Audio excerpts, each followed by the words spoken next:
कृष्णा नदीत उडी मारलेल्या युवकाचा मृतदेह तिसऱ्या दिवशी सापडला.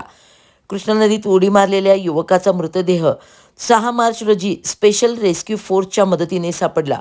बुधवार सकाळी सुमारे 9 वाजण्याच्या सुमारास सांगली शहर पोलीस स्टेशन हद्दीतील नवीन ब्रिज बायपास रोडवरील कृष्णा नदीच्या पुलावरून सांगलीतील संभाजी कॉलनी वसाहतीत राहणाऱ्या युवकाने नदीमध्ये उडी मारून आत्महत्या करण्याची घटना घडली होती.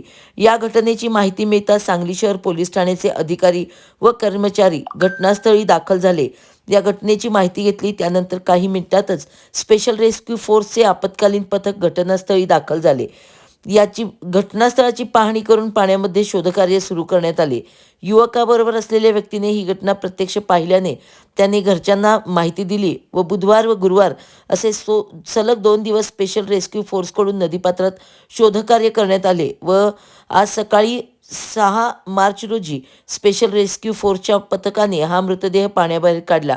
या व्यक्तीचे नाव दीपक प्रकाश कातारी, वय वर्षे 27, राहणार संभाजी कॉलनी वसाहत सांगली असे आहे.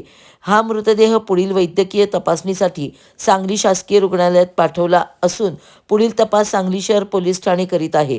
स्पेशल रेस्क्यू फोर्सचे कैलास वडर, राजू मोरे, सागर जाधव, महेश गव्हाणे, सदाशिव भोसले, इर्शाद कवटेकर, आसिफ मकादान, कृष्णा हेगडे यांच्या अथक परिश्रमातून हा मृतदेह नदीपात्रातून बाहेर काढण्यात आला.